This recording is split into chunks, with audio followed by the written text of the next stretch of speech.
Good afternoon, friends. It gives me great pleasure to welcome Mr. Bulu Imam. He is, as mentioned a little while earlier, is the recipient of the Padmashree this year. We are indeed very honored to have him here with us. And he very richly deserves the Padmashree for the excellent work he has done in the tribal art conservation, and he will be speaking on a subject which is very, very relevant today, unfortunately forgotten, is pushed into the background of our minds and nobody even talks about it anymore. Without any further ado, I will request him to address the gathering. He will speak, as he says, bilingually for about maybe 20-30 minutes, after which there will be an interactive session. And that is, of course, very important. We all welcome your participation in this. Thank you so much. Thank you, Jim. I welcome all of you. The topic which I have before me in this lecture is about the two models before us in the modern journey of fulfilling our human potential as people. I've been an environmental activist, I've been a cultural activist, I've been involved with cultural projects with INTACH for the preservation of local art and culture, Buddhist heritage in Jharkhand, and the conservation of tribal art. And sorry, I'm not very good with the mic. I'm faced with two things that I have to do now. One is to shorten the text of the talk, and the second is to try and do it bilingually so that I can also interact with artisans and craftspeople over here. क्योंकि हम हिंदी अच्छे से बोलते हैं, मेरा मातृभाषा नहीं है, लेकिन हम हिंदी बहुत अच्छे से बोल सकते हैं. तो आप सबको धन्यवाद मेरा सुनने के लिए. Sorry if I sound like a flight attendant, but हमको ज़्यादा बात करने का आदत नहीं है, मौका तो बहुत मिलती है. Thank you. The two models of development which are before us in the modern journey of fulfilling our human potential as people, the anti-ecological industrial model of development or the ecological model of Darwinian evolution by adaptation to our natural environment through natural selection. Whereas in the natural evolutionary pre-industrial model, man adapted to his natural environment without destroying it. In the new industrial model, which began to establish itself with the age of colonization in the 17th century through exploitation and theft of indigenous resources to feed industry, humans cleared the natural environment to make way for an urban lifestyle linked with it.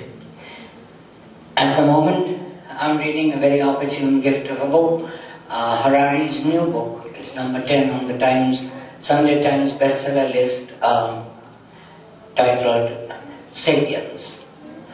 It begins in 1516 with the Afro-Asiatic of Spanish conquest of South America, and the Aztecs lost their power, but apart from that they lost their gold mines. And Harari shows us how gold, although it was useless for agriculture or warfare, it was something which had a psychological appeal upon mankind, and even today we find it, whether it's in receiving medals or buying jewelry for your daughter at her wedding. Gold is something which is deeply linked to the neurological recesses of the human persona, which makes us sapiens. So I think that the time has come for us to question this model of development based upon capitalist economics, which Adam Smith taught us. I don't know how many people are aware that The Wealth of Nations was the second book that Adam Smith wrote. The first book that he actually spent several years on was Sympathy. Sympathy was the good side of human nature, and The Wealth of Nations was the evil side of human nature. which is the weakness which all of us humans have, from sexual impulses to desires of sense and taste, to the weakness of flattery, and so on and so forth, which became the crux of the whole journey of economic exploitation of the human race. This has led us to a crossroads in the path of our growth, and it is now through climate change taking us into a field of self-destruction. I think that everybody present here, now and in future generations, will remember this time, this moment, and this day in passing as one of the last years of the normal human evolution. It's a very sad thing. I have to speak to children all the time at schools and colleges, and it hurts me very much to have to tell them that this is the last generation. I firmly believe that after 30 years as a climate change specialist, writing extensively, researching extensively, and being in interaction with people like McKibben and James Hansen of NASA. So I've had good people, good contacts, good relationships, traveled a bit abroad, found out about these things, and I've come to the conclusion that at this particular moment, if we don't pull ourselves together and look at the problem in the face, we won't get a second chance. Now, how does culture come into this, and how does our roji roti, dal bhat, economic development fit into the paradigm of survival? Because we are faced with nothing less than a challenge to our own survival. So I've diverted from the text because I was told that there should be some interaction with the local people, and those who want the text, which is rather extensive, it's 5 pages, been done as a labor of love, because I believe it's a paper which will one day stand the test of time. That somebody did speak at the right time about the right things. So you can always ask the Untitled Chapter for a copy, and it will be sent to you by email. So thank you, and I think at this moment, before I proceed, I would like anybody in English to ask me a question. Thereafter I shall speak in Hindi with people who want to talk to me in Hindi. Please give me a question. Can I ask you a question? I have gone through your paper. It's, of course, a real eye-opener, not that we have not thought about it, but we really don't think about it too deeply. We gloss over it. Do you think that there is a solution? Do we have any answer to how we can reverse this development? I don't know whether this trend of artificial intelligence, which is going to automate everything, will lead to any less involvement of human beings in this development process. Well, yesterday I had to talk to some schools, and they came to my center in Hazaribagh, and they were wanting to hear words of wisdom, and I have to say to them what I'm telling you now is that it's too late.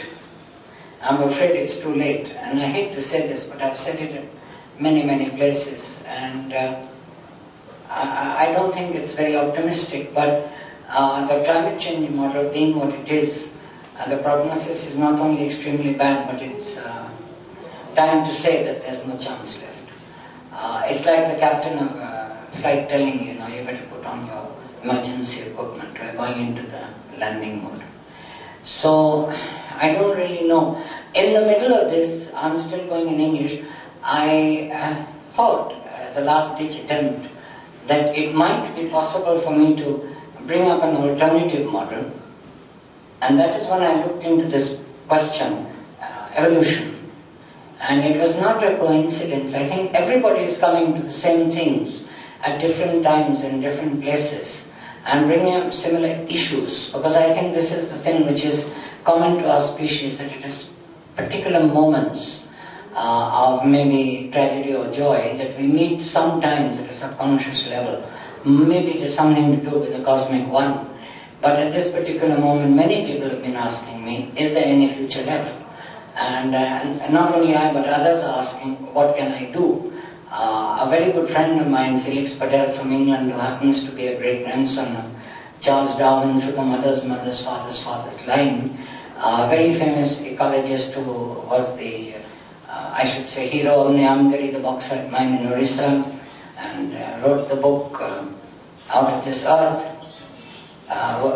was with me recently. He comes and stays long periods with me, and he's writing. He just finished his book, Ecology, Economy, and he's working on a new book which he started in my house on the ecological principles that go into the development of the human race over long spans of time,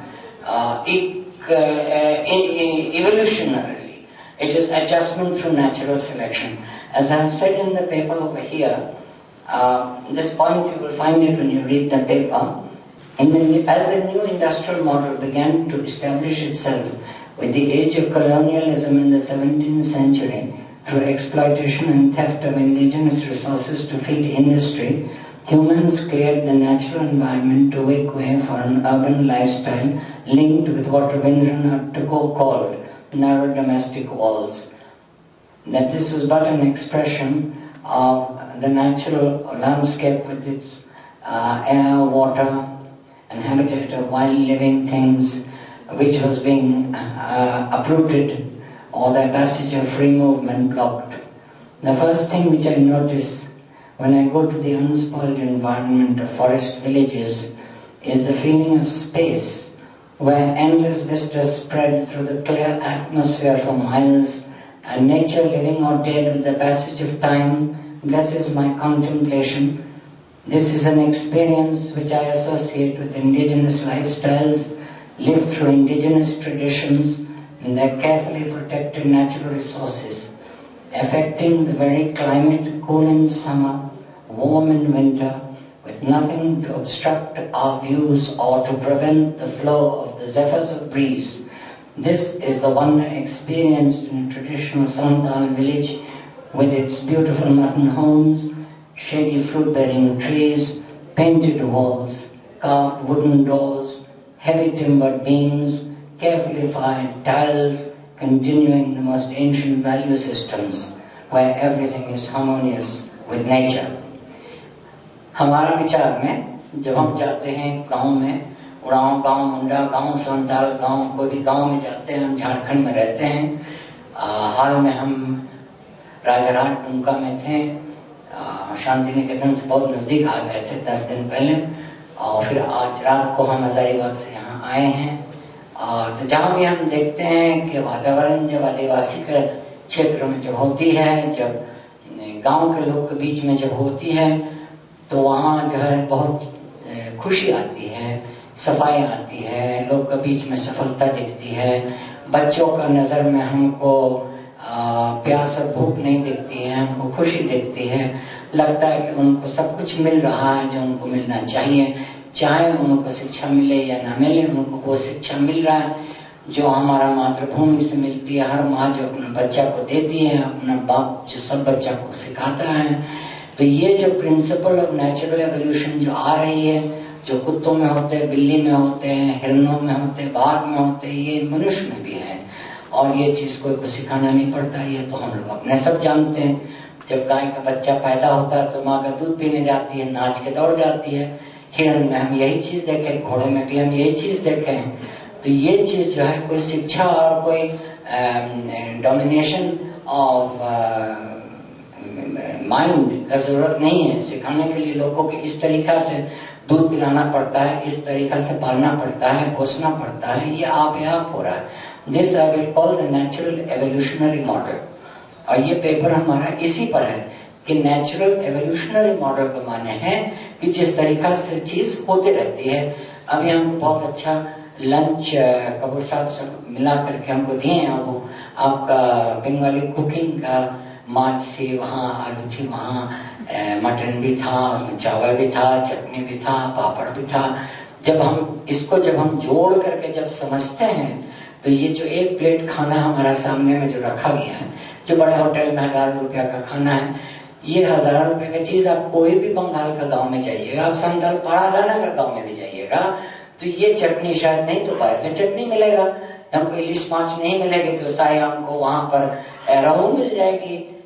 यहाँ का चीज़ वहाँ भी आपको मिलती है, ऐसा नहीं कि नहीं मिलती है। जो पौधा पर हम लोग जी रहे हैं, चाहे वो शहर में हो या गांव में हो, वो सब मिलती है। दुनिया में खाना की कमी तो जरूर नहीं होती, खाना का तो क्राइसिस आर्टिफिशियली बनाया जाता है। ये जो इकोनॉमिक कंट्रोल और industrial control, psychological control and natural resource control, ये तो सभी को जानते हैं कि ये आदमी का बनाया हुआ बुद्धि का खेल है कि कैसा हम धरती को लूट ले और लोगों को गुलाम बना करके इससे करवाएं। और इसी के लिए हम आपको शुरुआत में बता दिए थे कि 17वीं शताब्दी में 1616 when the Afro-Asiatic Spaniards went to South America, they went over there to conquer the people. और जब एस्टेक का गोल्ड को जब पाए तो it started the first imperial movement in the world. 1616 is the beginning of the imperial colonization of the world. After that, maybe about 500 years ago, we saw the Industrial Revolution. And then 200 years ago we saw the real industrial revolution. Was the one in which you find people like James Watt with his engine, and you find electricity, the telephone, bell with the telephone. Ab kya ho gaya na that we were able to make the people subservient to the leadership, and the leadership, in order to have that power over the people, had to get the economic resource with which to fulfill that dream. And that could only be done through colonization. The birth of gunpowder and the birth of steel and the diamonds, books on the subject, worth reading, and there's so many books on the market you can read about how the economic colonization of the third world took place on the basis of giving people a better life. Model of development के बारे में लोग हमसे पूछते हैं। कल एक हमको डीएवी स्कूल का बच्चा पूछे कि अंकल यदि आप रिसोर्स नहीं एक्सट्रैक्ट कीजिएगा तो डेवलपमेंट कैसा होगा? तो हम बोले भाई के डेवलपमेंट तुम किस प्रकार का डेवलपमेंट बोल रहे हो? तुम्हारा संताल गांव में भी हम डेवलपमेंट देखते हैं, उड़ाव मुंडा गांव में डेवलपमेंट देखते हैं, तुम लोग का जहाँ मांदर है, नगेड़ा है, तुम्हारा बांसुरी है, तुम्हारा तीर धनुष है, ये भी तो डेवलपमेंट है। इससे भी तो तुम्हारा जो है हजारों साल से लोग जिए हैं, भूख से तो नहीं मरे हैं, मशीन से नहीं किए तो ढेकी और हसुआ के साथ में काम चलाए हैं। बिरहोर लोग के अभी भी टुकुर का साथ में अपना चलाते हैं, दाना को पीसना, जाथा पर उसका मैदा निकालना, ये सब तो आप लोग को मालूम भी है। और कला संस्कृति की जब बात करते हैं तो हमारा जो आदिवासी इतिहास का आप देखिएगा, जैसे सोहराई और कोवर हम लोग झारखंड में अंतर्राष्ट्रीय स्तर पर इसको नाम दे चुके हैं। तो I have to thank the government of India, whether I like it or not, for this. Sohrai और कोवर को डेवलप करने के लिए है। तो समझिए कि ये जो है, जो सांस्कृतिक धरोहर हमारे आदिवासी लोग के बीच में है, कोई मामूली धरोहर नहीं है। ये धरोहर इतना बड़ा चीज है कि 50,000 नाम के बीच में एक नाम निकल आता है। मेरा नहीं, ये हमारा मेरा झारखंड का संस्कृति के लिए हमको मिला है। तो ये संस्कृति तो लोग का संस्कृति है, तो इसमें हम क्यों हम फंस गए? फिर गांधी जी इतना बार हमको बोले थे कि नमक हमारा सागर 1930 में लाए डंडी मार्च में, लोग को सिखाएं कि कपड़ा जो चरखा पर चलाइए, लोग को सिखाएं कि आप विदेश में अपना फाइबर्स बेच करके वापस कपड़ा मत लाइए, अपने पर खड़ा होइए। तो इतना करके और इसका ऊपर में हम अपना आजादी जीतने का बाद में क्या हम इस सब चीज को आज भूल गए हैं? हम भूल सकते हैं? हम नहीं भूल सकते हैं। हमारे किसान भाई लोग जो है, कलाकार लोग जो है यहाँ पर, उन लोग जानते हैं कि उनका कला शायद मशीन के टक्कर के साथ में नहीं हो सकती है, लेकिन जो मूल्य उनको मिलेगी अपना काम के लिए, मशीन का काम से 1000 बार ज्यादा है। और आने का पहले हम जरा से दुकान सब में बात करते हुए आए थे, वहां हम देखे कि दिल्ली से जो सामान आकर के आपका शांति निकेतन में जो बिकती है वो कम दाम में बिक रही है, और शांति निकेतन में जो बना हुआ दाम है चीज का बहुत ज्यादा दाम पर बिक रही है। इसका माने है कि we have got the power to do it. ये नहीं कि हम लोग गुलाम बन रहे हैं, अभी तक गुलाम नहीं बने हैं। हम बाजार में देख रहे हैं कि आदिवासी का काम या शेड्यूल कास्ट या ओबीसी या संस्कृताइज ब्राह्मणिकल सोसाइटी के भी जो हो, तो उनका जो हाथ का काम जो है, चाहे वो मेटल में हो या लेदर में हो, टेक्सटाइल में हो, जिस चीज में हो, वो जो है मशीन इंडस्ट्री का काम का टक्कर में ज्यादा पैसा ला सकता है। क्यों? There is an inherent quality in that art. इसी को तो संस्कृति हम बोलते हैं। संस्कृति इसी से तो बना हुआ है। ये कुर्ता तो धागा से नहीं बना हुआ है, ये तो संस्कृति से बना हुआ है ना, ऐसा तो नहीं बना है। और ये चीज तो हमारा समझिए कि इतिहास है, और ये चीज को आज हम भूल जाए तो बहुत गलती है। क्योंकि ये इवॉल्व चीज है, ये मशीन बना नहीं सकती, या हम अपना पीढ़ी का धन पर हम बनाए हैं इस चीज को, और इस चीज को हमको बचा करके रखना है। आप लोग में से कोई सवाल पूछना चाहते हैं जरूर पूछिए, क्योंकि हमको समय दिया गया 30 मिनट बात करने के लिए, और अच्छा ही हुआ कि हम गहराई में नहीं चल गए इस सब बात में। ये हम लोग बात विचार करने का हमको जरा 10-15 मिनट मौका मिल जाएगी। आप लोग जरूर पूछिए, हमको आपका कोई भी सवाल या प्रश्न का जवाब देने में बहुत खुशी आएगी।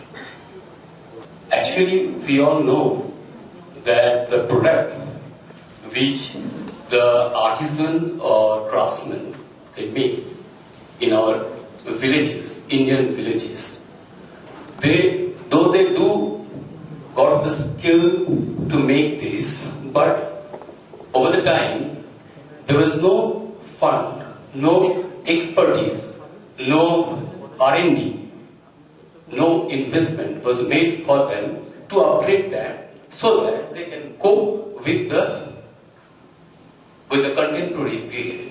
You see, our need is getting changed. These people, those who work in the villages, they do not know what we need. Those who got money, they got skill, they can make, but they do not know what they should make so that they can sell their products or bear in a proper price.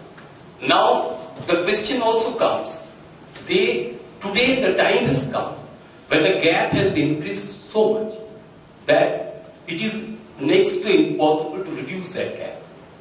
We all know that industrial scale, the way we produce a product in industry, the price it fetches in the market, and the competition if it makes with the village artisan products, these people won't stand unless and until we do something to upgrade their wear and to market these products in a particular price. That costing part, who takes care? I think that Mr. G.M. Kapur and his team have done an excellent job in the market I've just been through outside, because I'm seeing through the Nabanna Fair, the festival which you all have done. You have given us a sign of leadership in this matter, and many more events like this can be organized through other organizers or through INTACH, because the point you have made is a very valid point, but it can't be the answer to the whole problem, because this will need independent action. India is a very large country. There are millions of places like this, and they will need to be independently addressed. The subject of the talk which I was actually talking about is that the model of development that we are following is destroying the environment rather than adapting to the environment. We are in Jharkhand seeing hundreds of thousands of trees cut down for the widening of roads. We have seen entire national parks being denuded of their forests with the widening of road systems. The damage to Jharkhand is now incalculable. If you come to Jharkhand, you will find that the villages along the road are completely denuded of trees. Once forested landscapes have turned into barren stone chip mines because of the highways demanding stone chips. Cement is the major industry in Jharkhand at the moment. Stone, steel and cement are the three major economic drivers of Jharkhand. Coal mines is the source of the energy for all these industrial undertakings. The thermal power stations are demanding damming of rivers. They also demand the cutting down of large areas of forest to set up the thermal power stations.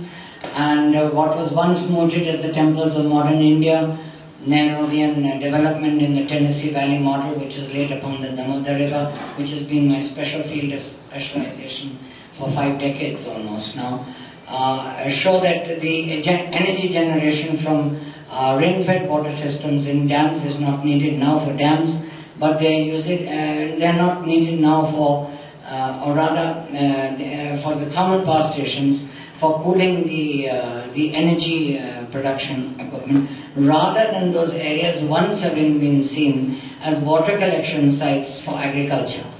The agriculture, instead of receiving water for agriculture, is leaving that water to the thermal power station generation equipment. And where mines have been made for taking out of the coal, that coal has not been rehabilitated or greenfielded enough to take it back to its original ecological status, which was the premise upon which the coal mines were taken from Jharkhand to create the Tennessee Valley design of development. Now these things affect the local villages. In these local villages they've got haats, hatyas, bazaars, and they are marketing small objects which they make like baskets or earthenware bowls and chatties, and these things do find a local market and they are keeping the thing going.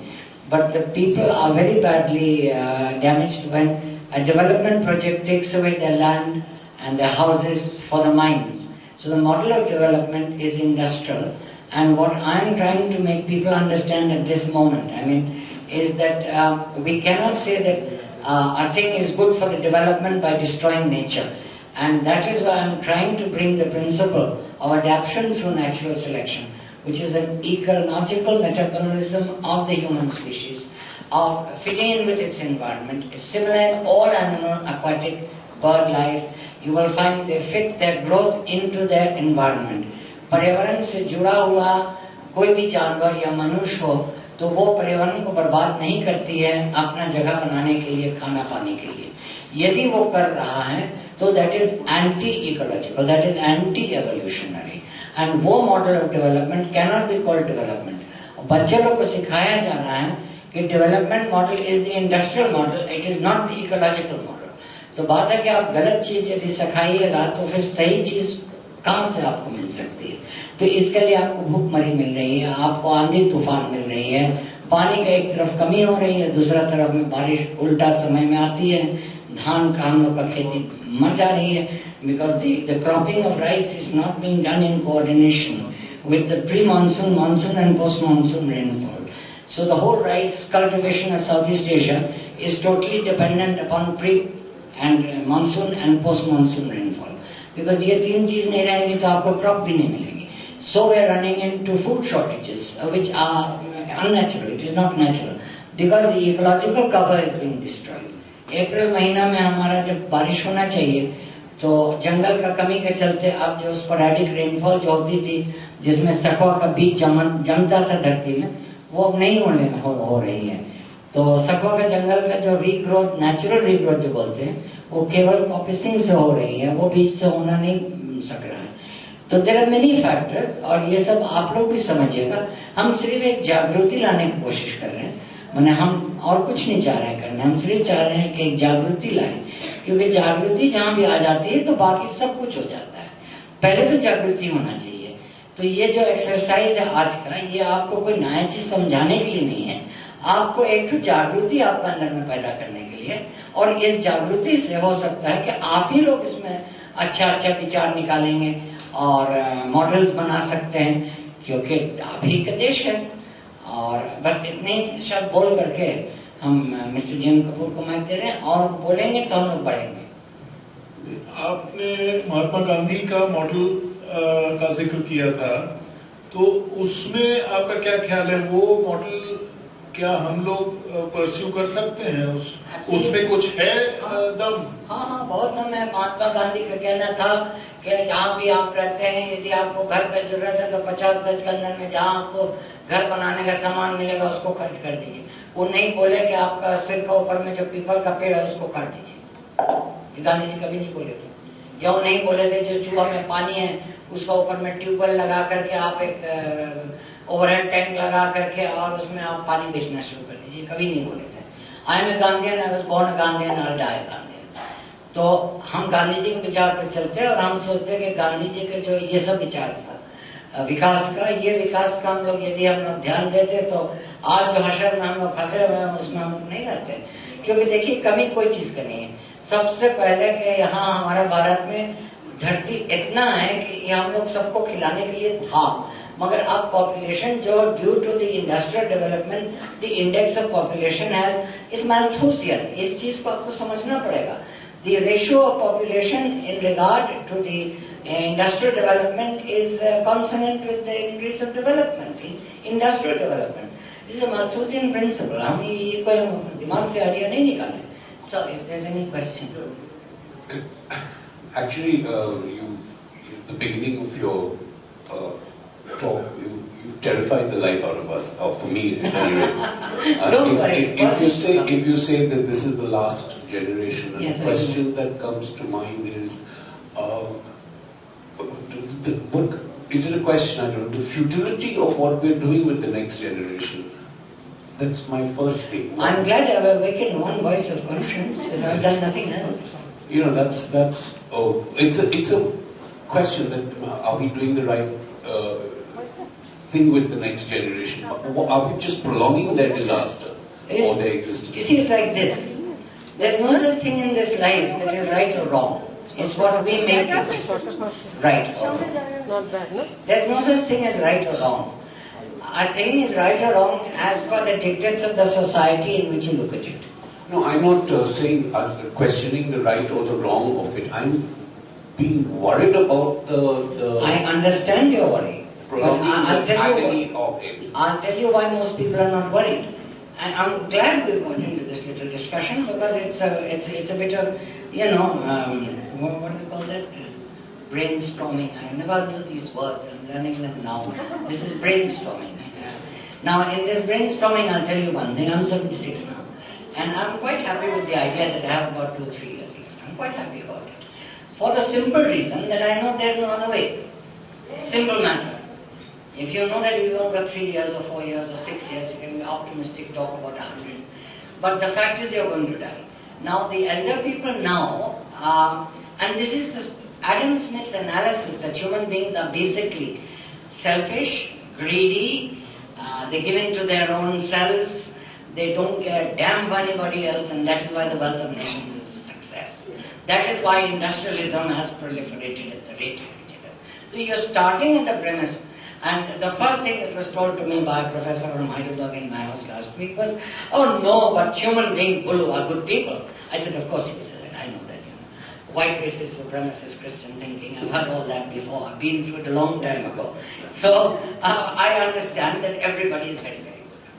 सब हम लोग अच्छे लोग हैं, मगर fact of the matter है थोड़ा चोरी करके हमको यदि बच्चे लोग को पैसा मिल जाएगा तो हम लोग करेंगे, वो करना भी नहीं चाहिए, बच्चों के लिए नहीं करना चाहिए, और अपने के लिए छोड़िए, यहाँ तो अपने के लिए आदमी के जान भी मार देगा, बच्चों के लिए छोड़िए क्या। तो ये समय है कि हम लोग जब सुनते हैं कि दुनिया का अंत होने वाला है, जब मंत्री लोग को संतरी लोग को बात पता चलती है, तो उन लोगों के दिमाग में ये है कि दुनिया सारा चला जाएगा, इंडिया खत्म हो जाएगा, तो चाहे बाढ़ में हमको क्या जाता है इसमें से, हम तो मरने जा रहे हैं और बच्चे भी मरने जा रहे हैं। And when bad becomes worse, then worst is not an issue. When bad becomes worse, worst is not an issue. आपका पॉकेट में यदि 5,000 रुपया है तो आप अभी नहीं घबराइएगा, जब 500 होगा तब थोड़ा घबराइएगा, जब 5 रुपए रहिएगा तो माए बाप को बुलाने लगेगी। This is the fact of the matter. तो आप जब देख रहे हैं कि आकाश में हवा नहीं रहा, धरती में पानी नहीं रहा, खेत में अनाज नहीं रहा, बच्चों का मुंह प्यासा हो गया, आगे का भविष्य नहीं दिख रहा है, तो आप लोग हमसे ये सवाल पूछते कि क्या कल सब खत्म हो जाएगा? तो हम बोले आप परसों नहीं सुने थे बात के खत्म होने वाला है कल, ये तो सबको तो मालूम था, मगर आप सोचे कि मेरा चल जाएगा थोड़ा दिन और, क्योंकि basically human beings are selfish, और वो सेल्फिशनेस में अपना बच्चों को भी, बीवी को भी, माँ बाप को भी देने के लिए तैयार है। So long as I me mine am okay, ये हमारा थिंकिंग है। हो सकता है हमारा थिंकिंग गलत, मगर हम दिल खोल के दिमाग खोल के बात करते हैं, हम डरते नहीं। कोई ये बात यदि नहीं माने तो हमको बता दें, I am willing to discuss. यही कंसेप्ट हमारे अंदर में। And the second thing that, the first same thing that you said about that this is the last generation, if it is, then adding on to your 5,505 rupee analogy. Yeah, it's a good one. I just got it. So adding to that analogy, if I have sold all the sold all the mining rights, sold all the forest rights, sold all the water rights, I sold them to people who are aware of the destruction of the planet. What are they going to do with the money if there's no planet? Prince Charles asked this question at one of his famous lectures in one of his palaces in London. He said, the forests are your banks. When the forests are finished, where are you going to get anything else? It's exactly what Jesus said. When the salt hath lost its savor, wherewith shall it be salted? The time has come कि हम लोग को जानना पड़ेगा कि जो हमारा note के ऊपर में जो है रिजर्व बैंक का प्रेसिडेंट का जो दस्तखत लिखा हुआ है, in God I trust behind the dollar, ये सब का मायने तब तक है जब इसमें ये पैसा को हम, I am just reading Harrier that man just now sapiens. And उसमें यही होता है कि that money is a symbol of trust. अब जब ये trust हमारा चला जाएगा, when I know the money comes in me, money has no value. Money is a valueless thing. If you know it has no value. अब बात, it's got nothing to do with demonetization. It's got to do the trust in something. हमको पर्यावरण के ऊपर में भरोसा था कि भगवान का बनाया हुआ जो पर्यावरण है, ये हमको मरते दिन तक खिलाएगा पिलाएगा, मेरा बच्चे लोग को भविष्य रखेगा। किसान अपना खेत इसलिए नहीं बेचता था, जो कहता था 20 पीढ़ी चला गया, क्योंकि लाखों और हजारों बरस आदमी एवोल्यूशनरी इंटेलिजेंस उनका अंदर में था जानने के लिए कि हम कभी नहीं खत्म होगा जब तक धरती हमारा रहेगा। धरती के लिए आदमी मरता था, अपना पट्टा को फेंक देता था। विरोध लोग को जब बोला गया था 1982 में, राधा मोहन सरकार जब पूछे थे, हम वहीं पर थे, the anthropologist editor of Man in India, Sir Chandra Roy's newsletter, तो RM asked the विरोध के विरोध को पूछा कि जब आपका जमीन के लिए आपको पट्टा मिल रहा है तो आप पट्टा ले लीजिए और जंगल का आपको हम 2 कट्ठा का जमीन दे दे रहे हैं। तो विरोध क्या बोला, आप अपना पट्टा को रख लीजिए, जंगल तो हमारा ही है। The forest belongs to me, the sky belongs to you, the water belongs to the animal. But when you have destroyed the water and destroyed the forests and polluted the air, last night हम आ रहे थे तो हमारा खिड़की जो है थोड़ा down था गाड़ी में, और पानागर और शांति निकेतन के बीच में हम मर जाते। हमको पता चला कि मेरा नाक का अंदर में जहाज चला है, तो हम पूछे कि भाई खिड़की खुल रहा है, कहाँ से आवाज है? और जब हमको पता चला बंद की खिड़की, तो मेरे जान में शांति निकेतन आ गई, गिलास पानी पी के बाहर सो गए। क्योंकि वो जो अभी जो हमारा प्रदूषण है NH पर, आप entrance and gateway to Shanti Niketan, वहां पर हम लोग में से एक आदमी नहीं था हाईवे पर। I have come last night from Hazaribagh to Sanskriti. From Asansol to here there is not one man on the road. क्योंकि इतना वहाँ ट्रैफिक चल रही है रात को कि कोई खड़ा रहेगा तो 10 मिनट में मर जाएगा। He has to get inside the vehicle. तो इस स्थिति में आप क्या सोचते हैं कि हम लोग ज्यादा दिन चलेंगे? I am an ecologist and environmentalist of long standing, a long record of research behind me, several hundred population records. हम जानकारी के साथ बात कर रहे हैं, हम घमंड के साथ बात नहीं कर रहे। मेरा जानकारी है किस समय का। Thank you so much, sir. I must get my affairs in order. You have extra time. Thank you, Mr. Imam.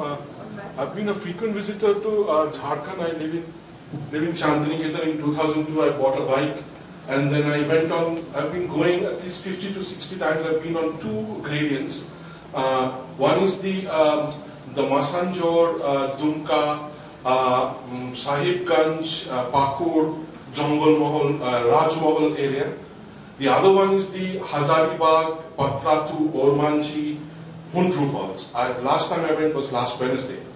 Now, I've been going around, and I agree with you entirely. I have no problems with that. But what I've been looking at since 2002 is that there's a gender as well as a generation divide. Young tribals are looking at the road as something that came 30 years too late. It should have come earlier. Because a new kind of tourism, a new kind of vehicle, a new kind of, money is coming in, which is actually giving the generation a kind of a gap. So I met the elders as well as the younger, and the young people are saying that this is fine, this is something, why will you only enjoy it? Why will you enjoy it? Why has it come to us late? So do you think that there is also a kind of a reaction to this? Do you think that is also hampering us? I think you are just proving what I have been talking. That when Adam Smith wrote The Wealth of Nations, he was fully cognizant of his 5 years of research in writing sympathy. In fact, if any of you would like to read a very interesting paper, is Demystification of Adam Smith's Wealth of Nations. I have a 10-page paper on this, which is a published paper, and it will give you a very detailed account into what happened in Adam Smith's mind. And it's replete with references. There are about 15 or 20 references to sources. Adam Smith was a criminal.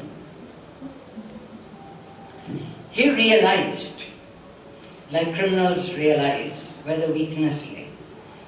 And he understood that if that could be exploited to the benefit of the colonizing powers in the harnessing of resources belonging to weak and underprivileged societies, it could lead to a bonanza in Europe such as led to the Spanish conquest of South America.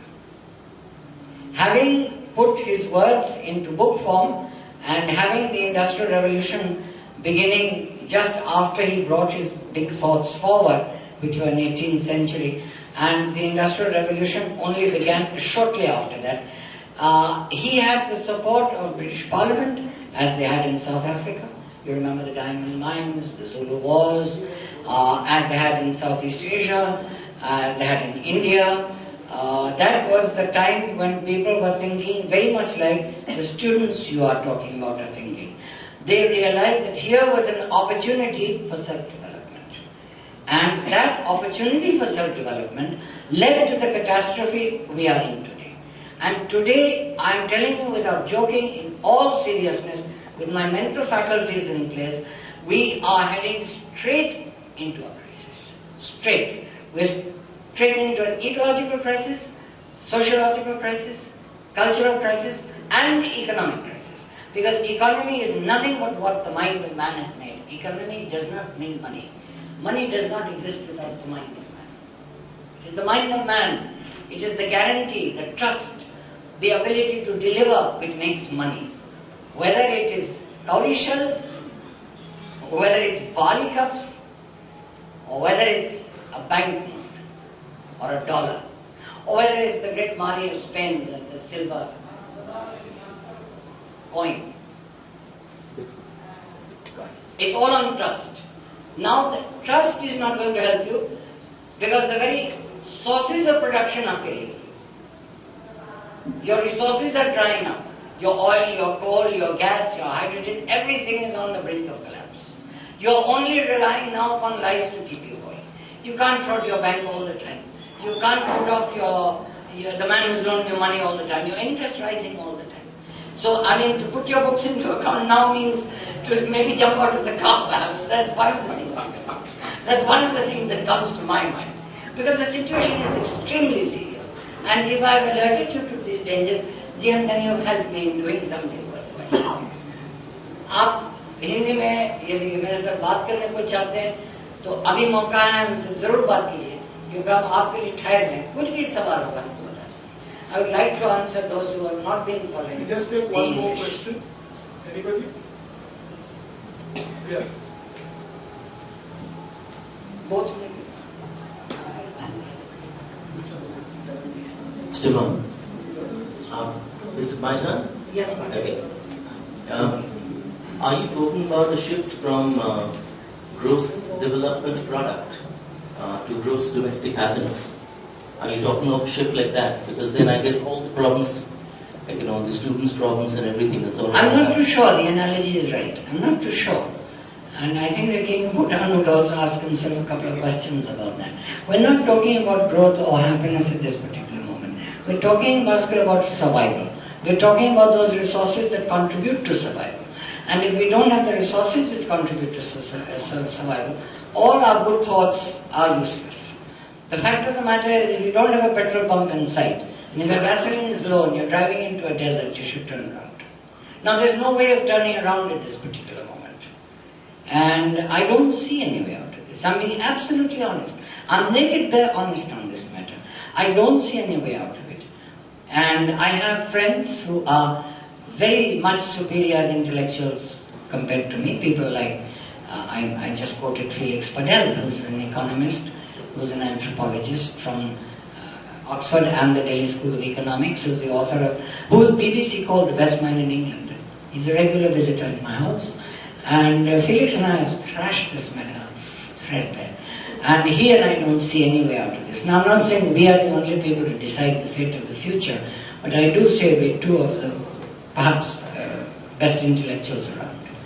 And if that is the case, it's a very serious situation. We're not joking over here. I'm just trying to be true. And I'm not on national television. I'm talking to a closed community in a small room. Otherwise, I would be taken up as an eco-terrorist. Yeah? I would be charged as being an eco-terrorist. Thank you very much, Bulu. And it is certainly an eye-opener, as I had said earlier, and we all need to be concerned about this. We always think, oh, this will not happen to me, or it will not happen to us. But when it happens, then we won't be there to even think about it. It is a bit terrifying. It is quite terrifying. But maybe it's the truth. As Mr. Imam says, that it's very well researched, and he's spent 5 decades in this field. We should also think about it. That is what I think is the whole suggestion. The easier way, Jim, would be just to go with the flow and try and keep the status quo and say, yes, it's just a weekend subject, let's keep going. That would be the easier way to do it. And get a little environmental fame out of it, fill your cup and have a nice party. I'm not in that business. I'm out here to talk the truth. And I'm talking the truth. Now, if I'm telling you something which is wrong, or forgive me, I don't intend to deceive you, but if I'm telling you something I believe in, then you should be proud that I believe. Thank you very much, Guru. It's been great to listen to this eye-opener. It's too short. Yeah, we could spend That's a day. the best thing since I was